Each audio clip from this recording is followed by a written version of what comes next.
All right, let's go. Let me know if the audio is good or not. All right. We'll use this intro thing here. I like this channel though. I haven't watched them in a while. Before we get into today's episode, I'm sure many Is the audio good? It is Black Friday, and obviously the merch shop is finally back just in time for the shopping season. Make sure you go to multilevelmerch.shop to check out all the new designs. And while you're there, you'll probably check out that we are doing 25% off through this Black Friday weekend. But because I know not everyone gets paid this Friday, I'm extending it through next Saturday, December 3rd, so that even if you get paid next Friday, you're still going to have the opportunity to be able to get in on those amazing deals. I'm going to be donating a portion of every single sale to the Trevor Project as well, so if you have the extra change and you like something in there, please make sure to give it a purchase. In this gloomy, depressing world that we live in, who doesn't love animal rescue videos, right? Me. The stakes Honestly. are high, knowing that a poor, innocent animal is in danger, like a kitten found in a trash heap or covered in bugs. But I hate those there's always videos. a happy ending when you get to see that adorable, defenseless kitten purring a few minutes later. Or maybe you come across a video of a little sparrow without any feathers yet, fallen from its nest. Seeing a couple raise it and watching that little bird grow up in the span of 3 minutes, it's just a good feeling. No. These are the restore your faith in humanity kinds of videos that we all love to see. The Dodo is, without a doubt, one of the biggest names in curating this wholesome content. Years ago, an article on Viduli claimed that they were changing the animal content landscape. Not only were they ruling over the pet industry, but the media and entertainment industry as a whole. They captivate. See, here's the thing. I fucking hate, like, animal rescue videos. I also hate seeing, like, oh, this animal is so abused. Look, we picked up this animal off the street. It's full of, like, mango worms or whatever. I don't like seeing animals that are all like messed up. It's really unsettling to me, especially considering it's all over the place. It's like, oh yeah, look, this dog had its leg chewed off and it has like a lung that's punctured and it's got pus coming out of its eyes. Like, thanks for the nightmares. That's great. That's real cool. And like, I don't know, it just rubs me the wrong way, especially seeing these rescue videos like, oh, I found a rabbit in my backyard. It's all by itself. I guess I better bring it in and save it. But like, rabbits will see their babies like twice a day and then they go off and they eat and they come back and then they feed the babies. A lot of this is just a lot of people not understanding animals. And it's so frustrating. It is so frustrating because people can't even Google, like, hey, I found a baby bunny. What should I do? And I can almost guarantee you one of the first things that's going to come up is going to be, leave it the fuck where it is. Leave it there. Because its mom will be back in like 12 hours. Just leave it. It's crazy. People just don't want to do the research. They're like, oh, wait, I could get some internet points for this. Even if they're hurt, honestly, like, that's just how it is. Something else has to eat. You know, what about like your neighborhood coyote or raccoon or something? Would you rather them eat the bunny in the back that's probably going to die anyways, or do you want them to sift through your garbage? Just being real. Animals eat other animals. Let it happen. What about a hawk? They can eat it.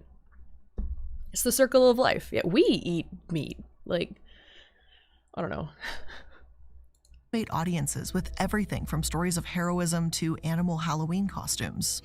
Now, with over 12 million subscribers, they're still probably one of the biggest, most That's a worldwide names thing, in pet Siraj. and wildlife content. Everybody wants to save them. If you just click on one of their random videos or blogs, you won't notice anything alarming right away. Like, come on, who doesn't want to see dogs forming a sweet friendship and playing on a beach together, or a mama dog getting a spa day? It's adorable. However, the more you watch, you might start to notice something just a little bit off about their videos. There's one which a family rescues a baby blue jay, but looking at the blue jay, you've got to wonder why it needed rescuing. Desiree, the mom in the video, claims that it fell from a nest, but the bird does have its feathers and it doesn't appear injured in any way either. They don't understand. They don't know animals. Online and through resources like the Cornell lab, these birds are fledglings. They're not able to fly yet, but they've just left the nest and they're in that limbo situation. You know, the one where they can kind of hop and flit about, but they haven't fully figured out the whole flying thing yet. It's the awkward in-between stage, like puberty in high school. It's It's just real awkward for the birds. So the parents are still feeding it every so often, and unless you notice that little bird is being neglected or is injured, just kind of leave it be. Let nature do its thing, let the bird mature. And if you do see cause for alarm, then you should call a wildlife rehabilitator instead of caring for it yourself. But this family featured on the Dodo didn't do any of that. Desiree does claim to have a nature sanctuary, so maybe she is a licensed rehabilitator, but that's not made clear to us, the audience. And Dodo does not present any nuance in their video either. They don't explain that you're supposed to leave fledglings alone and why this young blue jay was an exception to that rule. You might say that, hey, this was just supposed to be a cute video. Hey, Wednesday. It's not that deep. Thanks, But Keith. even according to the Lehrer family, who launched the Dodo in the first place, they want to be seen as a source of journalism for animals. Izzy Lehrer explains, there's a growing readiness and willingness to listen to people who speak about issues concerning animals, and the Dodo will provide a home for these kinds of conversations. So the question then is, why See ya, didn't Rogue. the Dodo spark this conversation about people mistakenly rescuing fledglings? Why continue to perpetuate a falsehood? Yeah, see, like, there's the exact thing I was saying. Like, a lot of people just don't understand. They just legitimately don't understand animals. They don't know anything about them, and they're thinking like, oh, I'm saving this animal, but they're really not. Bye, Rogue. It's kind of ridiculous, and all these people will go, oh, I'm such an animal lover, but they don't know anything. They don't know anything.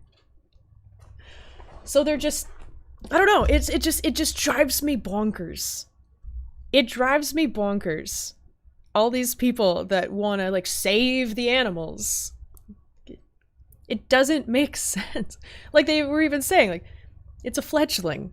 That's just the natural direction that animals take in their life. We think they just fly out of the nest and they could just fly? No, most of them bounce around on the ground for a few days and their parents will hang out with them. I see it all the time.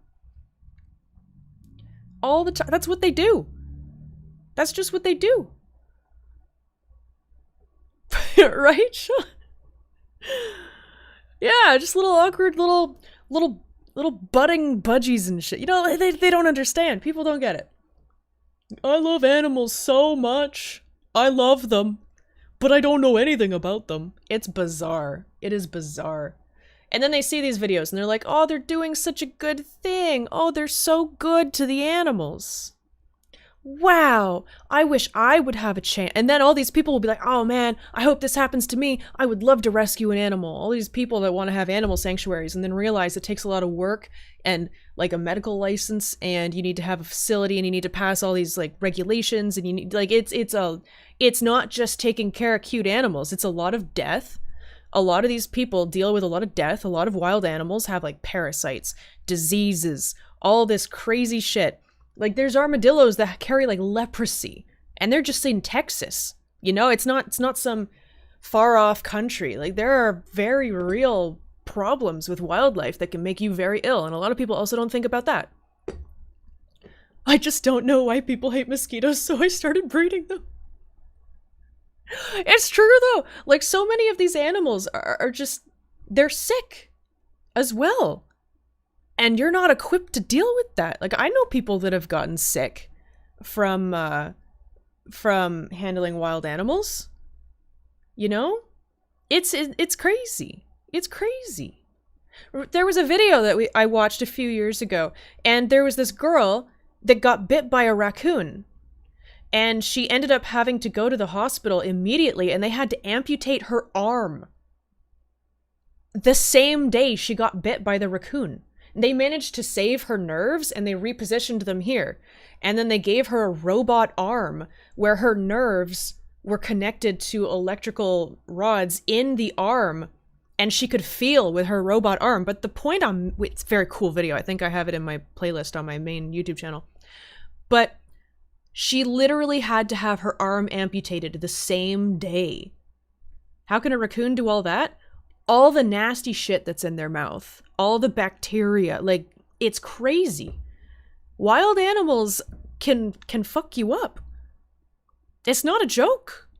It's not a joke, and it's not good for you to just go around and just playing around with wild animals. Yeah, rabies is deadly. There's no cure for rabies. Get your rabies shot. I'm not kidding. Get it. If you get bit by a wild animal, go to the hospital immediately. It's fucked. And maybe you're thinking this is just one video. It's just one mistake. And if that were the case, this wouldn't be an episode. They'll promote a hamster being friends with a cat, a polar bear petting a sled dog, and use themselves as a source for their research or even rely on PETA for information. When you take a deeper look, the dodo seems willing to sacrifice the well-being of animals for the sake of cuteness and ultimately money for the sake of their wallets. Oh, what a shocker. What a shock. Damn. Oh, I hate this so much. Hello I hate and the dodo. welcome to the Corporate Casket. I'm the Illuminati, and today we're talking about the dodo. Please note that this episode will mention animal death, and though I will try not to get into any graphic detail, I recommend skipping this episode in its entirety if you're going to find that particularly upsetting today. Now, with that out of the way, I'd like to start by chatting about the very obvious and blatant issues that many people have with them: how they promote dangerous animal relationships. Now, there are two ways in which this is done. The first is their Odd Couples series, which you might see something like a dog interacting with a horse, or maybe a cat with a chicken. You never really know what you're gonna get. The second way is how humans interact with wildlife and how they promote regular, everyday individuals bringing in a baby deer or fox or, what have you, into their home. Both of these can pose serious issues, so we're gonna go ahead and start with the first one, Odd Couples. Now, in one dodo blog, they promote the Instagram account of the Utah family, which features posts of their hamster cuddling up with their cat or dog. And I really don't think— Did you guys notice? Look at all those hashtags. Look at all those hashtags. They don't give a fuck about these animals.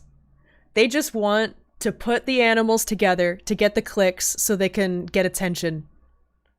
And probably also make money off of it by getting sponsorships, maybe even taking pictures of their animals and making merch with it. They don't care at all about these animals. They don't give a shit.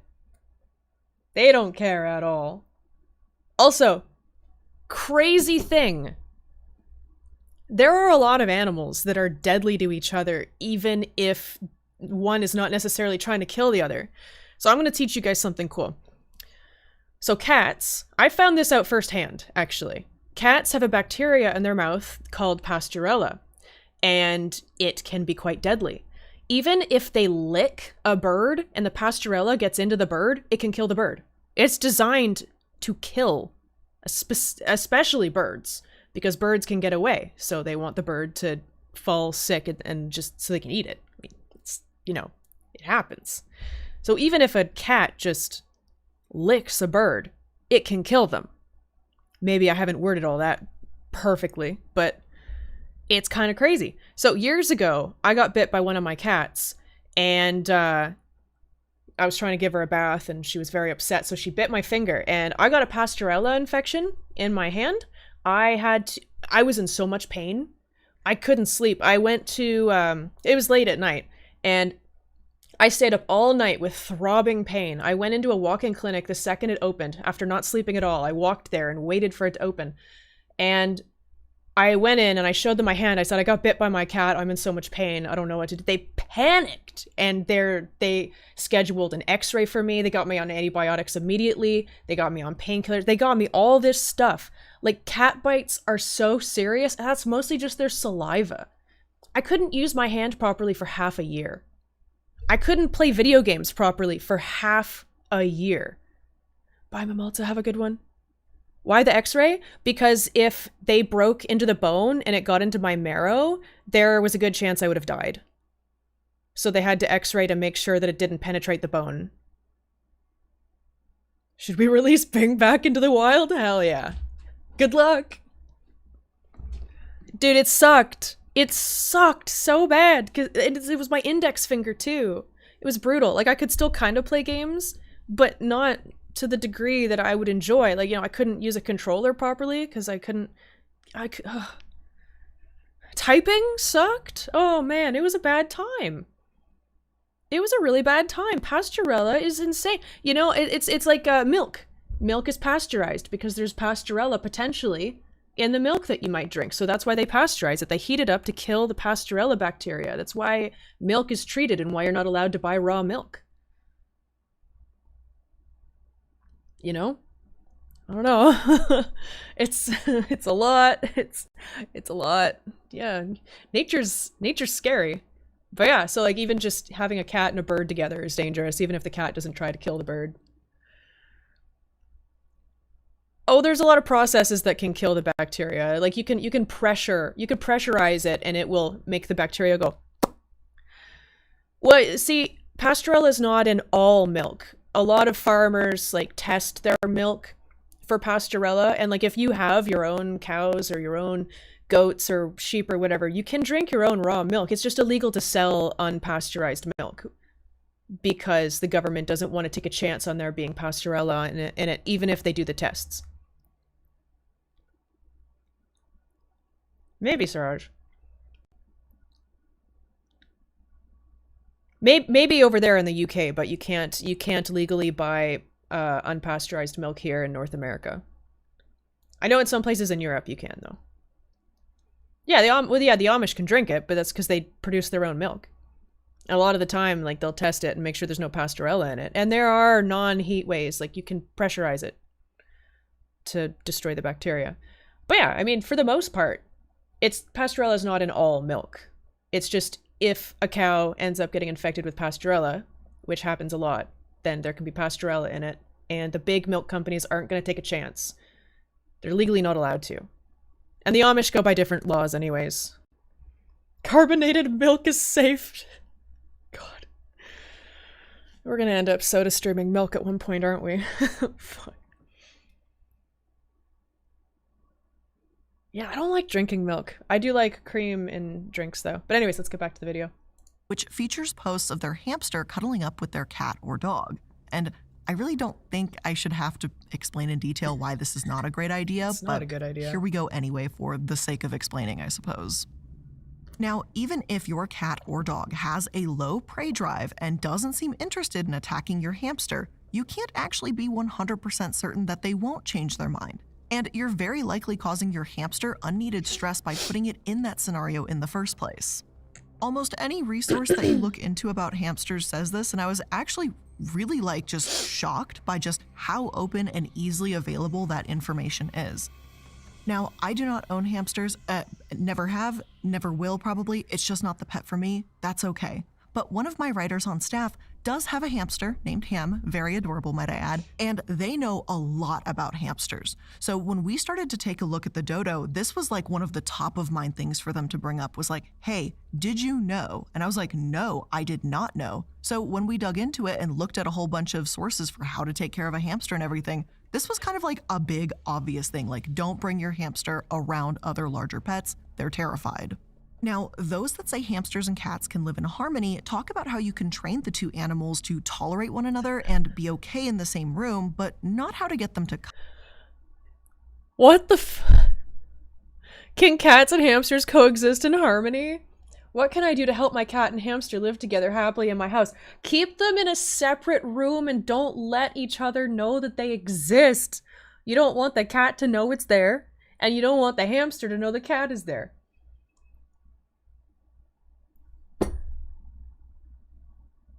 How is this even a question? How is this even a question? This makes me mad. I hate the Dodo. Vegan cats! Yeah, oh, that's a whole other can of worms. I fucking hate those people. I fucking hate. Like, if you want to have an animal that eats vegan, don't get a carnivore as a pet. Get a tortoise. Not a cat. Don't be feeding your cat vegan food. You disgusting piece of shit. God. Cuddle. And truthfully, this just comes down to basic biology. Cats are predators. No, platypus are venomous. At least I believe the boys are. And also illegal. Platypus are dangerous. You don't want a platypus as a pet. They've got a venomous spike on, I believe, their back legs. They'll fuck you up. Hamsters are prey. I'm sorry, that's just the way it is, unfortunately. The cute pictures really are not worth putting your hamster's life in danger.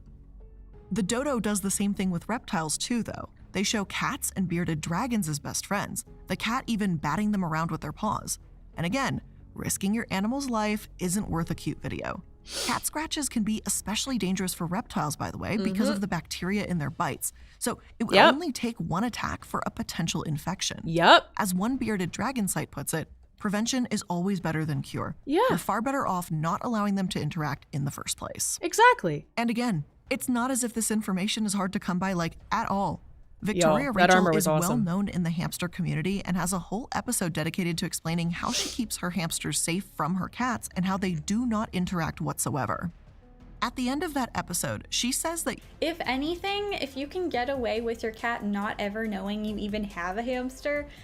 And frankly, all of this is just the basic standard of care. Do not let your cats near your prey animal pets. If Dodo is so intent on posting that kind of content, then they also can't consider themselves a valuable and informative resource. You can't really have it both ways. Claim to care about the well-being of animals and promoting that, while at the same time promoting really not healthy situations for your pets. Now, let's move on to the second point: wild animals being given questionable or woefully inadequate care. One woman featured on Dodo at least 3 times, by the way, brought a beaver into her home. Yes, she tried to rehabilitate a beaver in a bathtub. I am not fucking kidding. She knew that beavers don't belong in a house. I feel most of us know that too. He was literally eating her tables and drywall, but she brought him into her home anyway. If she's an experienced wildlife rehabilitator, why not bring him somewhere more suitable? And if that wasn't an option, why wouldn't the Dodo make that clearer? Again, it just feels more like, oh wow, cute beaver, took over the priority of a wild animal's needs. For the record, a pond was eventually built for the beaver named JB, but it's kind of clear that a pattern is starting to emerge here. In another case, a young woman saved a wild American robin, though she doesn't have the experience or license to do so. And again, while her story has a happy ending, and to be frank, I don't think the Dodo would really feature many stories where there aren't happy endings, the robin goes on to live near her house, and in the wild, others just don't. Commenters on these videos claim that when they try to save wild birds, they end up choking them and inadvertently killing them. The Dodo making the impression— You see? People see these videos online and they don't know shit about animals, and so they're like, oh, I want to do that too. And a lot of them will go out of their way to do this, and then a bunch of animals die. It's insane. Oh yeah, no, I'm talking about the company, Sean. You didn't know? You didn't know about the Dodo? Well, now you know. I will actively, I blocked the Dodo on everything. They've rubbed me wrong for so long.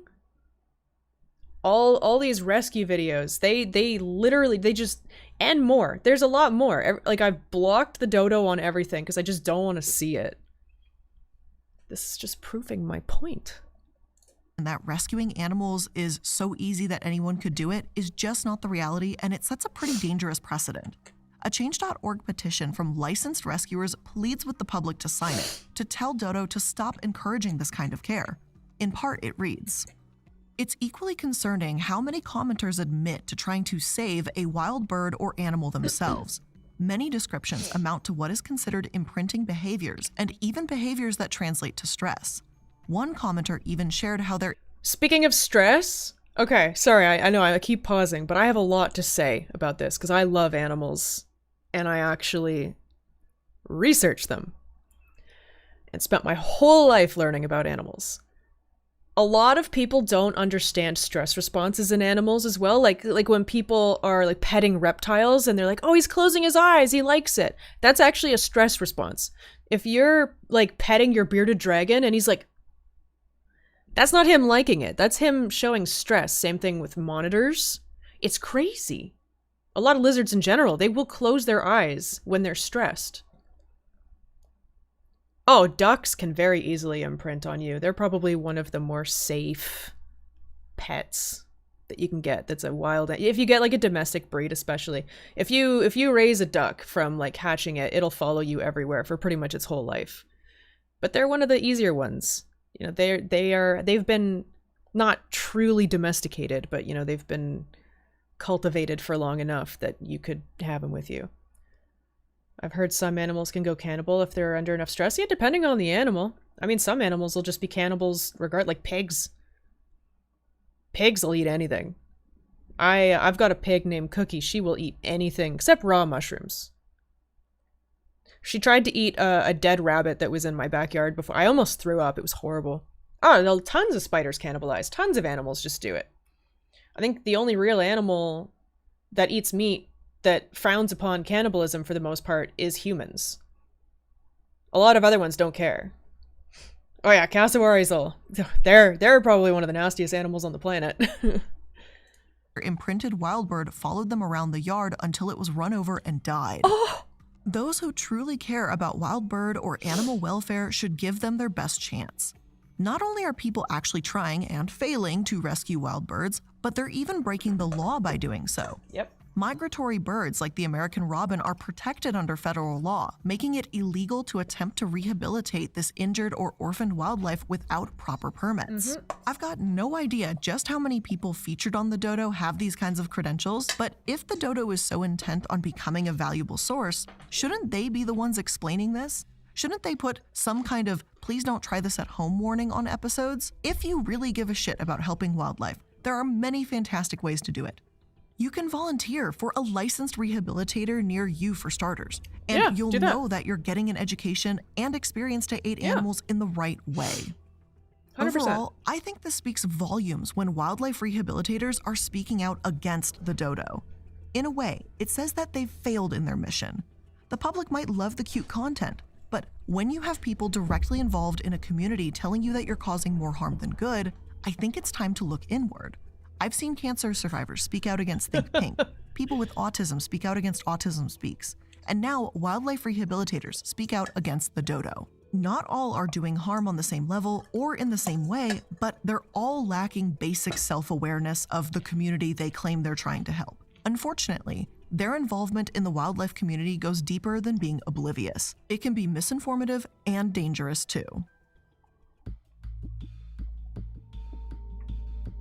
Oh no. Oh no. The Dodo really loves to assign human characteristics to animals. And on the surface, this isn't a big deal. I mean, who doesn't love BoJack Horseman, right? Never seen or maybe it. it's just me. Maybe I'm the only depressed one, but you get me. But seriously, we all see language all the time about how dogs will give a guilty look if they've been caught sneaking food off of counters or tearing up something they shouldn't. Or even recently on Twitter, I posted a photo of Casper because he looked like he was so mad at me for asking him to come back inside after it had snowed. I get it, I do it too. However, did you know it actually can be harmful to an extent? Like, if you think your dog actually knows what it's done and you get angry and punish them, then that's not a good thing.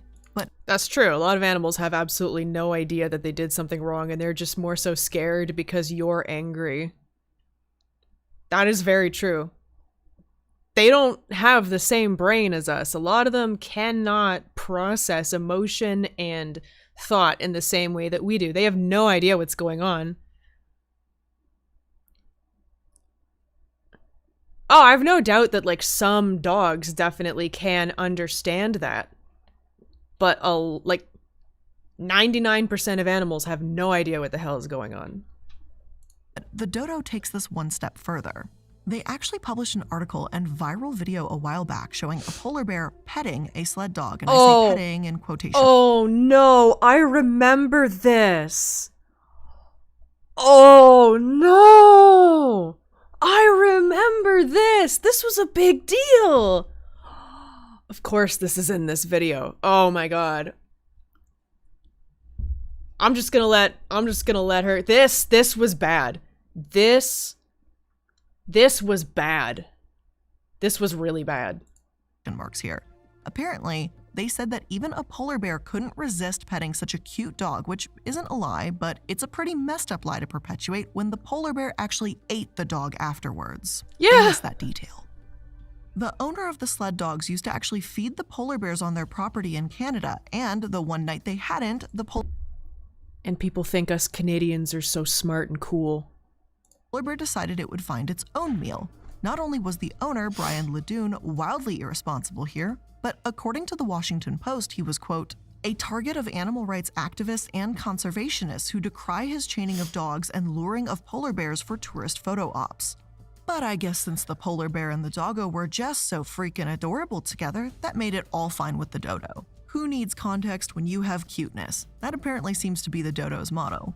Because rather than, maybe not publishing this video, which is literally that dog's last moments alive, you could maybe not promote this kind of stuff, not share this kind of information, stop perpetuating the idea that odd couples can be a thing with animals. I find it incredibly tone deaf personally that they actually post this video going, oh my God, look, the polar bear is petting the dog. Well, they damn well know the dog was eaten afterwards. The dog was being petted to tenderize for a tasty fucking polar bear snack. Like, it's fucking horrific. And speaking on that whole petting that I said was in quotation marks, wildlife biologist Tom Smith said that bears tend to ask questions with their teeth and paws, and that this polar bear was basically asking the question if their food was ready when they pet the dog. Like sharks Sure, biting. bears are highly trainable and food motivated, so if Ladune was feeding them, then it makes sense that these different species could peacefully coexist for brief periods of time. But as Ladune himself said, one day they didn't feed the bear and it turned on them. And this is kind of why we have wildlife laws in the first place. Yeah, it's why feeding the don't do bears is that. illegal. And it's why I believe the dodo shouldn't promote illegal activity with wildlife. And you know what? Maybe for a moment we can give them the benefit of the doubt. Maybe they didn't know where this footage came from. That is a distinct possibility. It doesn't matter if they knew where the footage came from. This is really stupid shit to put out there. This is really, really dumb. This is that's some common sense stuff right there. Like, oh, a polar bear with a dog that's all chained up. There's no way this can end badly. There's no way that anything bad happened here. Oh my God. But if a wildlife biologist can look at this and go, oh yeah, that's obviously not petting, then the dodo could have probably done the same, especially when they claim to have all these resources and tried to be a 5 resource minutes. themselves. Not You'd even. think they'd have the expertise to know this. I'd hate to think that some dog is going to get hurt or killed because their owner thinks that they could get along with a fucking bear. And yet it happened. Now, the dodo eventually did remove this footage and said the viral video isn't cute at all once they learned of the incident. I tried to dig into how they treat animals now and if this level of humanizing animals has continued, and frustratingly enough, they have so much conflicting information out there, which I found obviously very interesting. For example, in a 2015 article, they say that by giving an animal human traits, you're showing it empathy. Saying that an animal may be sad to have lost its pups is showing compassion, and the word anthropomorphize itself is a way to demean or even mock empathy. Then, just mere months later, they had an article come out called "Your Fur Baby is Just a Dog," and they say there's nothing wrong with someone who sees their pet as exactly that, a pet and not a baby. You don't have to see an animal as human to love it and care about it. This author even has the insight to write, quote, although language like baby and fur kid doesn't necessarily do any harm, we should be careful that it isn't leading to a distorted picture of what our dogs really are, and ironically making it more difficult to create the kind of environment they need to thrive. We can and should see a dog as an animal without minimizing our love for them or our obligations to the ones that we take into our lives and our hearts. And while that is a great point to make, absolutely, and it's a point that just unfortunately literally contradicts their previous article. Most recently, they've actually explained what this term means and why it's harmful too, just days prior to researching this episode actually. So 5 years ago, it was a dirty word, one that means you're unempathetic, but now it's fine. Now it means you're educated about your dog's behavior. Now, unfortunately, while this may be just one example of the dodo's failure to explain things in a nuanced or balanced way, it's not the only example. They're also very anti-captivity, perhaps even to a fault. There is no shortage of videos and stories on their site entitled "Someone Rescued ABC Animal from a Zoo," whether it's huskies, bears, tigers, you name it. And that's... Yeah, and let's be fair, there are a lot of situations out there, a ton of captive animal situations that are horrible, but there's also a lot of zoos out there that are doing a lot of good. Like the Toronto Zoo is an example of an incredible zoo. They have kilometers and kilometers of enclosures and land for a lot of their animals to wander. And they also have like very, very high profile veterinarians on staff all the time, 24/7, that are specialized in dealing with exotic animals. And a lot of these animals come from rescue situations like this. Like I get ads for it all the time on my Instagram when I'm scrolling through. It'll be like, oh, save these bears that are in these cages in this in this country on the other side of the world, and it's like this amount of money can help me save this amount of bears. And I'm always very skeptical of that kind of stuff because you never know where your money's actually going. But it's like, there are a lot of horrible situations out there, but there's also a lot of zoos that do an awful lot of good. Yeah, like don't get me like I don't agree with stuff like keeping marine mammals like dolphins and orcas and stuff. That is almost never a good situation. If I'm totally honest, they always end up getting incredibly depressed. A lot of them, like some of them even end up killing themselves, which is super tragic. But those are very intelligent animals, and there are no enclosures that I've seen built that can handle them emotionally and physically. It's really sad. But then there's a lot of animals that quite literally can't live in the wild. It is very difficult. Yeah, it's a big moral gray zone having zoos. I think that a lot of conservation that some of these zoos do is very good, but I also think that humans will be humans, and a lot of people just like to look at something and go, haha, look, it's a tiger, and then they move on. You know? Like remember like the Tiger King situation, all those big cat sanctuaries? All the people that just wanted to have pet big cats, all the people that get killed by their own big cats because they don't understand animals and they don't want to understand animals.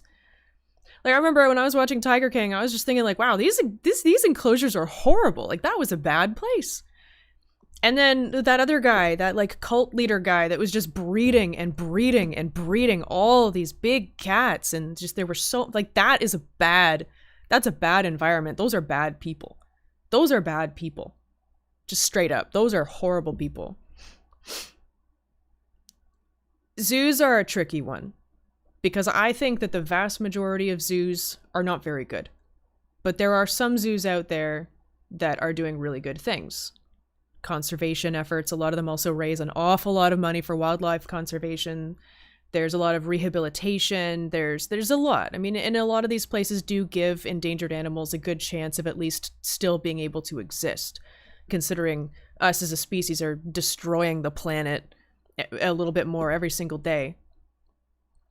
Like, it's our fault that a lot of these animals are losing their wild homes. The least we can do is give some of them a better home. You know what I mean? I don't know. It's tricky. It's really tricky, and I'd prefer to just, you know, be like, this is a place I know is good. I will support this. And obviously I don't know every single zoo in the world, but I know there are a few. Oh my god, every single time I see a video online of someone with like a baby monkey, it drives me insane. It drives me insane. I can't stand it. I hate it. I hate seeing it. And yeah, a lot of them, especially with chimpanzees, are mean. They are cruel and powerful and scary. They, like, a full-grown chimpanzee can overpower more than, like, 3 or 4 adult men. They're horrifying. They're scary. They're mean. They should not be in an environment of a private carer. Like, at a facility, I can understand. But someone privately owning a chimpanzee? What the heck? just, that's so bad. I feel so bad for the chimpanzee because they're just doing what they do. It's in their instinct. These people don't understand. They're like, oh no, I've done the research. I know I can totally take care of this chimpanzee that one day will be a lot stronger than me and will be aggressive, especially when they get males. Oh my god. Yeah, a lot of them can learn to a degree some sign language. Like what was their name? The gorilla, like Coco, I believe her name was. I think that was her, right? Coco the gorilla who knew like a bunch of sign language. Yeah, gorillas are even almost scarier. Like there's also a lot of things where people will be like, oh, it's so human. But like if you look a gorilla in the eyes, it thinks that you're being aggressive because eye contact is like an intimidation tactic, you know?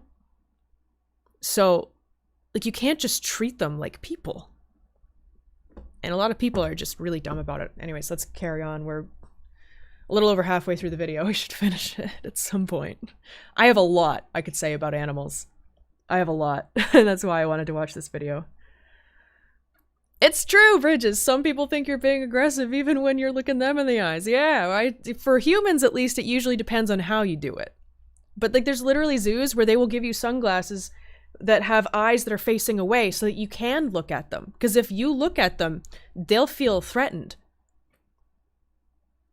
Google it. You can look it up. It's crazy. It's real. Great that they were rescued from horrible conditions, and I'm not knocking that, and I'm genuinely very happy that these zoos are being exposed and animals are being freed. I agree The with only that. trouble is that the language the dodo uses to talk about zoos, they've kind of become notoriously anti-captivity. They've also spoken with the founder of Zoo Check and Source Them, which is an anti-zoo, anti-captivity organization, while publishing articles about the disturbing truth of where zoo animals come from. And it does paint a gruesome picture, but it doesn't tell the full story. It doesn't discuss the positive impact that zoos have had on conservation, like the San Diego Zoo, which is renowned for its San Diego efforts Zoo is to protect amazing. thousands I've of been rare there. and endangered animals, including over 650 different species and subspecies. Yes, it is true that many zoos are horrific and should be called out. But if the dodo claims to be an educational tool for all things animal-related, then they too should know to use better language that doesn't condemn all zoos, but condemns actions within the bad zoos. Oh, God. Not every animal sanctuary is amazing, and not every zoo is a hellhole. But when you consider who the dodo uses as a source, maybe it's not all that surprising that they can't get their facts straight. And yeah, I'm talking about PETA. And before we That's take a whole other moment video. to take a look at the supposed science that the dodo uses, I'm going to go ahead and place today's sponsor here, just as a little breather. There you go. Here's 2 to 3 minutes of breathing space. Speaking of breathing space, I've got to go pee. So I'll be back in just a sec, and then we'll watch their sponsor and all that, obviously. But I'll be right back.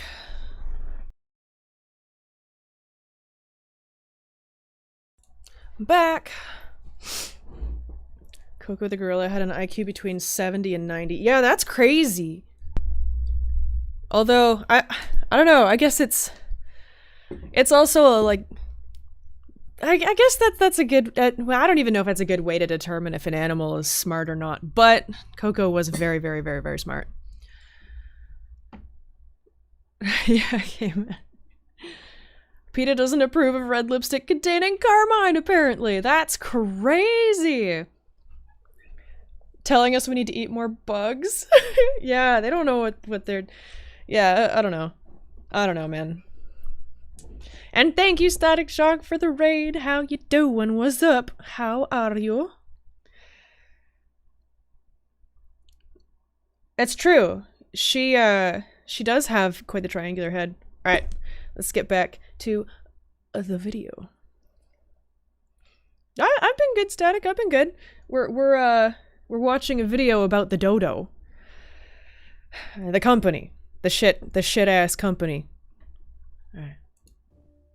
Self-care is always top of mind for me, but in between meditation sessions and trips to the yoga studio or nail salon, how often are you actually taking care of all your needs? Well, Every other transport day, your maybe. mind to a world where you can relax and treat yourself to your deepest needs. Yeah, With she's Dipsy. having a Dipsy bum-ass is an time app in the full of tub. Hundreds of short, sexy audio stories designed by women Oh. for women. They Whoa. bring scenarios to life with immersive soundscapes and realistic characters.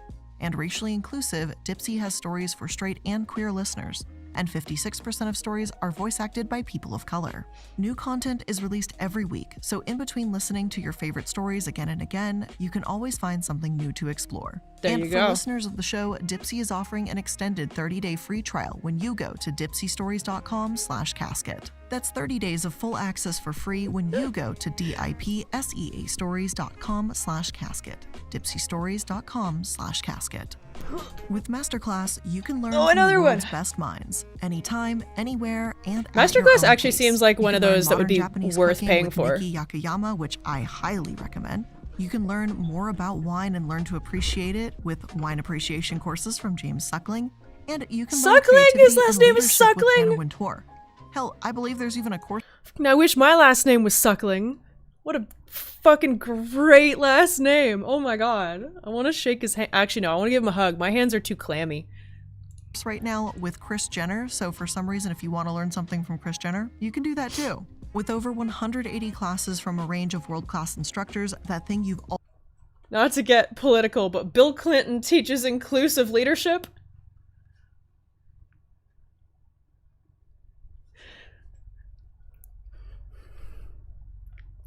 I'm not gonna say it. always wanted to do is closer than you think. Now, I keep talking about Nikki Yakayama's modern Japanese cooking class because it has seriously been one of the best things ever. Aside from the fish thing, which still freaks me out, I did try to rewatch it last week and it wasn't happening for me. I don't know, I can't fillet a fish. It's not for me.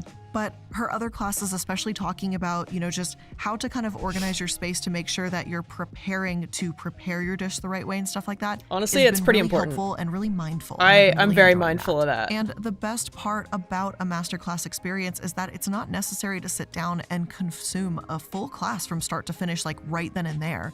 You can learn in as little as 10 minutes at a time too. I highly recommend checking out Masterclass. This holiday, give one annual membership and get one free. Go to masterclass.com/casket today. That's masterclass.com/casket. Terms apply. You guys heard her. Masterclass.com/casket. Thank you, Illuminati. Masterclass does seem like it would be really worth it, though, if I'm totally honest, if that was something that you wanted. Valentine's Day?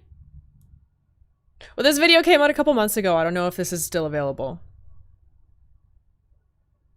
What about Valentine's Day?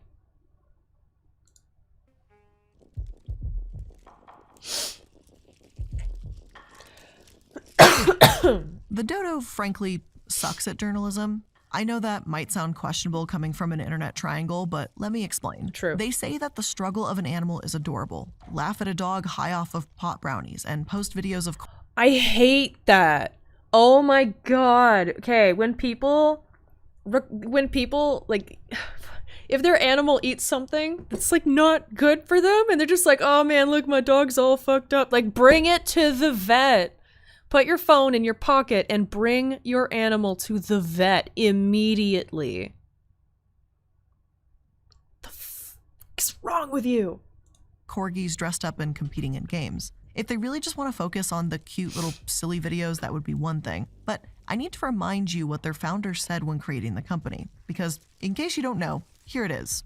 There's a growing readiness and willingness to listen to people speak about issues concerning animals, and the Dodo will provide a home for these kinds of conversations. Do you remember that quote from earlier?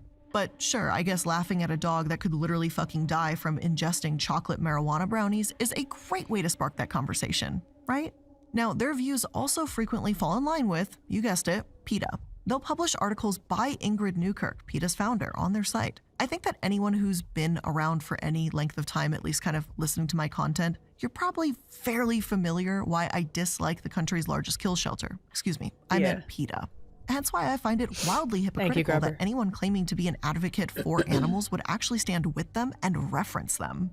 I guess I shouldn't be too surprised though, especially when you take a look at how the Dodo presents information. The blog, Why Animals Do the Thing, picks apart their article called How to Tell If an Animal Sanctuary is Fake, and it is an absolute nightmare.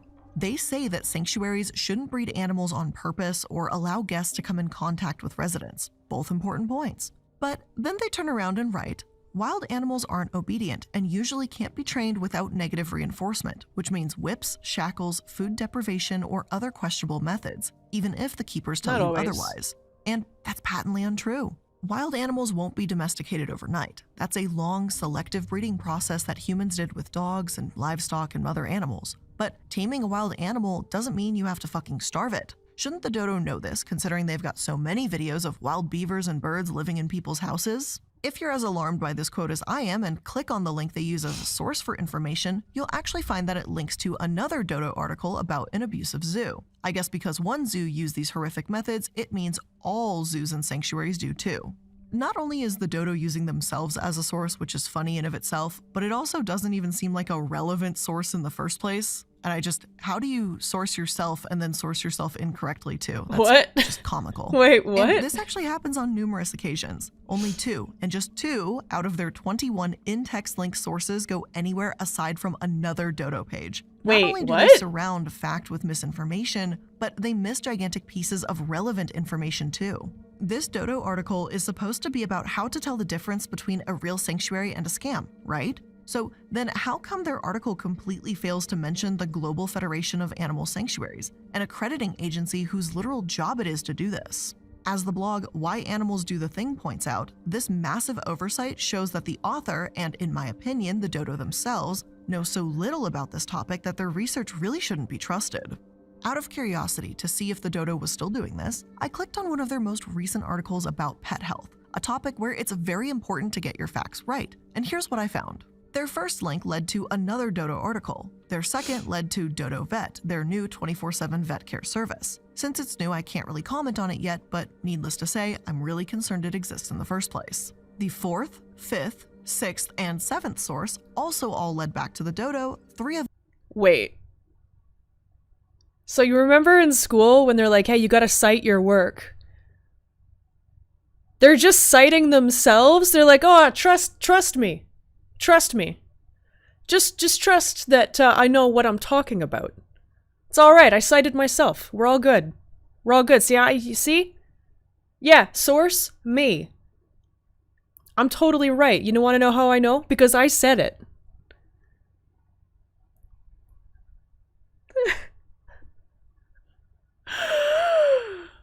Oh my god! Yeah, just trust me, man. It's all good. Yeah, don't ask questions. Just listen, right? Fuck. Of which led to different viral videos. The article was discussing which dog breeds are most at risk for DCM, a heart condition.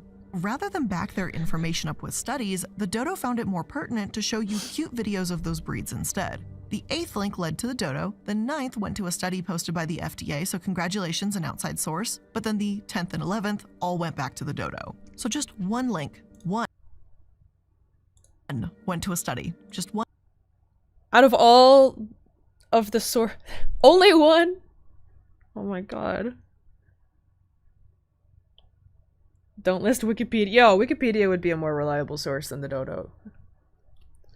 One single link, less than 10% supported what the Dodo was saying with outsourcing itself. And no, unfortunately, it's not as if this study answered every question brought up in the article too. It's not as if all the information you really needed was there all along. The Dodo either wants you to trust them wholeheartedly, or they really don't care if you struggle to get your hands on health information for your beloved pet. It's like an absolute cycle too.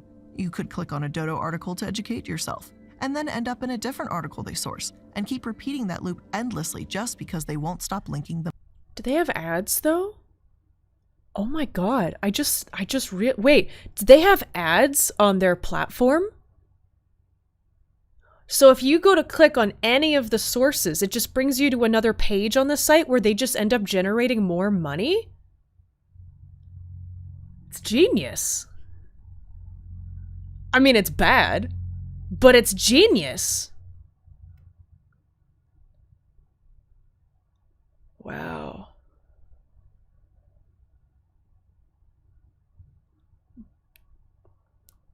Don't list Wikipedia as a source, go to the bottom of the page and list the sources Wikipedia used instead. True. Yo, the Dodo? Okay, I really disagree with the Dodo on a lot of things, and I think they're a shit-ass company. But goddamn, they've got this figured out. They've got this figured out. They're like, okay, so what do people care about? Animals. That's probably one of the number one things that people as a whole can agree that they care about. All right, so let's show the animals that are not doing super well, and then we make them feel better. People love a good pick-me-up story. And then they just cycle through video after video after video after video, and then they have all these... It's genius. It's just also horrifying. Oh my god, this is a lot. This is a lot, man. I still hate the Dodo, to be totally clear. But damn, if you want to make money, All you have to do is some pretty shady stuff. I mean, when has that not been true? Let's be real. Themselves. I cannot tell you how absolutely frustrating it was in the research process to have to keep going back to links of themselves. And worse yet, I can't imagine how even more frustrating it must be for someone who's actually looking for correct information about their pets and they just keep getting thrown into this cycle. Then don't go to the Dodo. Google is free. You can call a vet. You... Oh my god. Just Google it. You don't have to go on the Dodo. Oh wait, but people aren't smart enough for that, are they? Yeah, you can call a vet. Oh my god. Now, we've got one more thing left to talk about today, and that's the devastating effect that can come from the Dodo when people try to emulate their content. The Dodo probably pays to be the oh, they absolutely do. 100%. They can afford it. But like, you just scroll down a little, you know? Jesus Christ.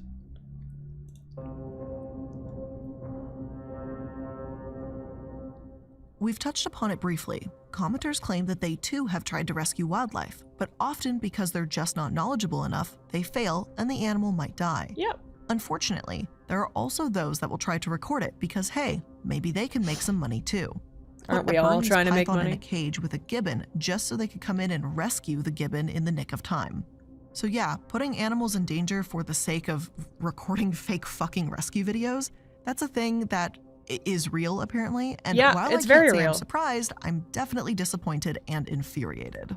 Remember, do any of you guys remember seeing those videos of people like pouring like some sort, like a Coca-Cola, like a big 2-liter of Coca-Cola into like a muddy hole, and then they pull out a fish? You guys remember those? They were everywhere for like years. Yeah. Like, that's the same level of brain power that a lot of these people have when they're posted. There are so many people that will put animals in danger so they can rescue them and then get internet brownie points. There's compilations of it all over YouTube. YouTube was ripe with all these videos for years. I don't know if they still are. It's not like I don't look it up, but it was a major problem.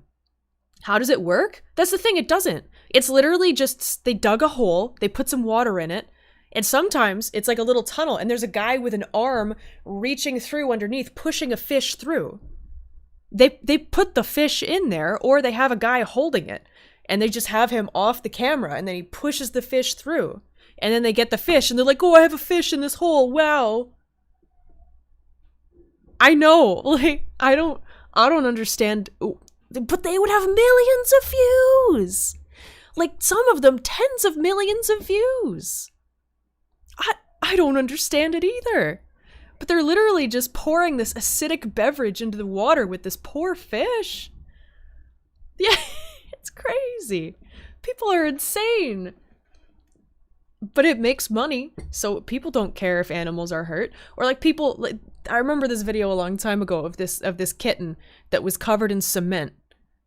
And they had to like basically like break it off the fur and everything. And I don't know if that was like if they put the cement on it or if they found the kitten like that, but you know, it was a little suspicious that all of a sudden all these rescue videos were becoming so popular, and all of a sudden there's like animals covered in cement. Or like the Dawn commercials where they're like, oh look, or was it Dove? One of those, when they're like, oh look, our soap and shampoo gets oil off of duck feathers. Yeah, would they have to coat the ducks in oil for the commercial to wash it off? These poor animals. It's just in commercials. I've seen them recently. It's crazy. No, it was the whole thing, Sean. Like, it was on its head, it was on its face. There was cement on the whole kitten. And it was a really young kitten, like probably at most 2 or 3 months old. It was really, really unfortunate. To be clear, the Dodo is not directly responsible, nor are they necessarily promoting fake rescues. However, YouTube normalizing the exotic pet trade and interactions between humans and wild animals does bear some level of responsibility here. The Dodo set the stage. They made these clickable, easy to digest, perfectly happy ending stories. Now, fake rescuers have swooped in to continue to meet that demand. And personally, I do think that the Dodo could make a serious positive change. If they started educating the public and making a push for factually accurate information in their videos, then maybe, just maybe, commenters could see the dangers in the fake videos too. But unfortunately, and for the time being, they seem to care more about clicks and views than that. I just wish they would prove me wrong. But with all of that being said, that is where we're ending today's episode of The Corporate Casket. I can't say I hope you enjoyed it, but I do hope that you did learn something today. And if you did, make sure that you're liking, following, and subscribing to stay up to date on all the latest episodes. Thank you so much for joining me. Have a great weekend, and I'll see you in the next one.